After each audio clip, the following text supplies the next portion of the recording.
What's up, people? It's X on X, and today I thought I'd do a discussion on DC's progress when it comes into the movies. Like, like recently we've seen Aquaman, we've seen Shazam.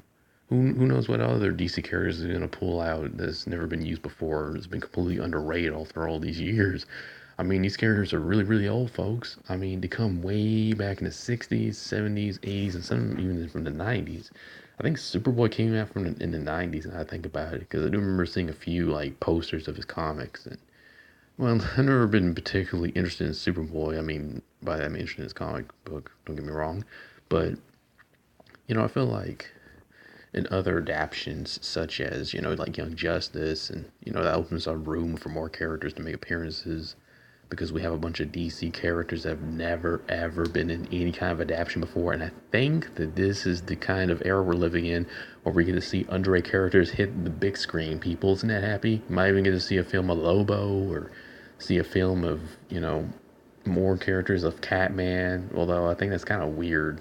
Catwoman, Catman, who knew, right? And, there's some more DC characters that have never been in something big besides just, being a part of a comic book and never having such a big role after that.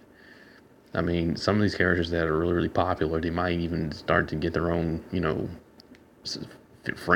can't talk right. They might even get their own film series. They might get their own franchise of some kind, and we'll be ready to see any of that. Because, over the years, DC and Marvel, when it comes to big screen, I feel like DC's doing a little bit better than Marvel these days. I hate saying that, but it's kind of true because I'm such a Marvel guy. And despite me not really being a DC guy, I have to admit they do have some good things like Teen Titans. I'm pretty sure some of you guys from my generation love Teen Titans. I love that show. Like, remember the episode where, Starfire wore Robin's clothes and then she started, doing everything Robin would normally do? That was kind of something.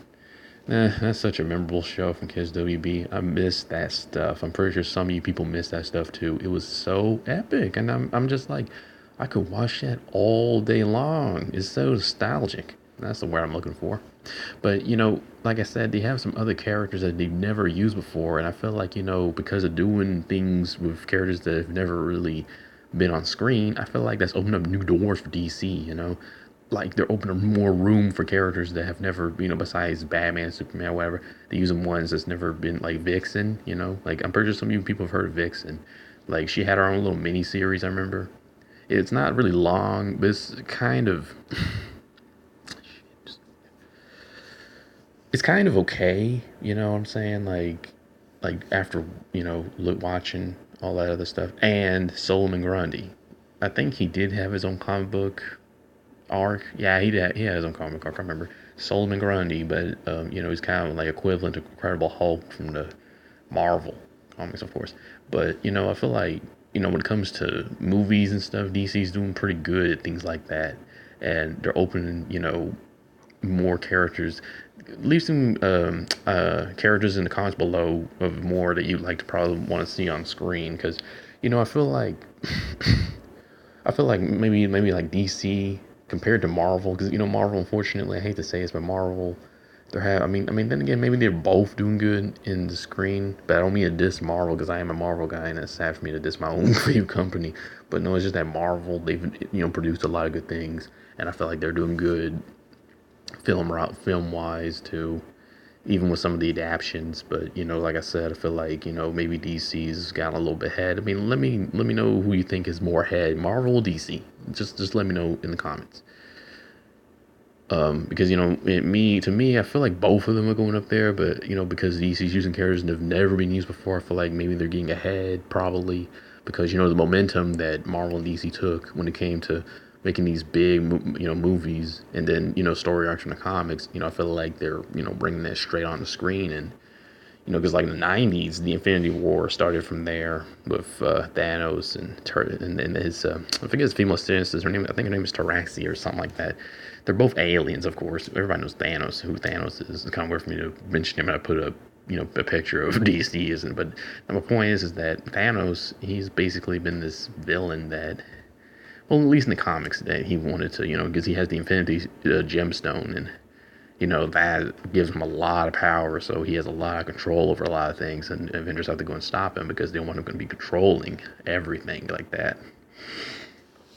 And I remember how the storyline was in the comics too. It even had some parts, like some part tie-ins, I should say, with certain comics like Spider-Man, Iron Man, Thor, and then even Juggernaut in the early night to 1999 and 2000 and 2001, 2002, 2003, where Juggernaut had his own little mini series, not mini series, but a little like a mini arc maybe. Yeah, I remember that one now because Juggernaut interacts with some characters that's like godlike or something, and he becomes a part of their team. I remember that because he played a part in the Spider-Man comic, but it was a different one. So, I just think that when I think about it nowadays, Marvel and DC comics are bringing all kinds of amazing stuff to the screen, and I just think that it's really, really becoming an astonishing moment. Now, the only movies of DC I think that sucked was Catwoman with Holly Berry because that one wasn't really all that great. And then not only that, I think that some of you who are a fan of Catwoman, I think that, also because the film they changed her origin, because Catwoman's not mystical, but the movie they made her like mystical. They give her powers, and Catwoman doesn't really have powers. She's just a really good athlete, she's a athletic woman who can, really move around. And, in the movie, they just changed that. I think a lot of Catwoman fans probably hated that. I can't really blame them because, if you're going to change the character into something else, it does kind of take away the integrity that fans loved, like, especially like old school fans. And that just really does mess up the life for you. It's like that one time I heard about some director saying that he wanted to change the Ninja Turtles origin and wanted to make them aliens. And I was just like, that ruins the whole, thing because, you're changing the characters into something else. And that's just not the character that those people grew up with. If you're turning them into another kind of character, it just ruins it for people who grew up with it. So, of course, people aren't going to like that idea. I'd say just leave the original alone and just stick to the original script and leave it like that. I mean, if you're gonna write a movie about a famous character, write a series about a character everybody likes, just stick to the original script, but just put him in a story. Don't change the character, and then people were like, I'm not liking this because they did this to Superman, or oh, Superman now he's a human being. I mean, that would really mess up the whole idea. Then he's not Kryptonian, so that ruins the whole story. So yeah, I just think that maybe Marvel and DC have probably promoted themselves to becoming the best film, business companies of this era because, when you're looking at Endgame, looking at Civil War, those comics play a pretty big, you know, it opens up a new Pandora's box for you because they really are putting effort into making quality movies. And, I just think that they've come such a long way back in the day. And now, if guys like Stan Lee looking at this now, they'd be so proud. Yeah, I mean, I swear they'd be so proud.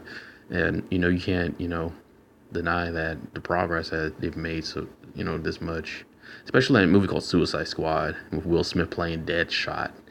I think he was good for that role since that was a perfect role for him. But I'm not really feeling certain other cast members' roles like that guy who played Killer Croc or that guy who played Joker. Heath Ledger's Joker was way more like realistic compared to this Joker. I just feel like he's forcing it too much. Haven't you ever seen some of his lines where he's trying to, sound like Joker or trying to be like Joker? I'm like, I think I like Heath Ledger's Joker better because he captured the character perfectly, while he just kind of, I don't know, come off as, I feel like just enforcing it too much. It's not natural in my eyes. I mean, somebody probably might like his performance, but me, not so much. I think Heath Ledger was the best Joker. I think we can all agree on that. So, I think that's all I got to say on this discussion. Leave comments below, like, subscribe, and I'll see you guys later. Peace.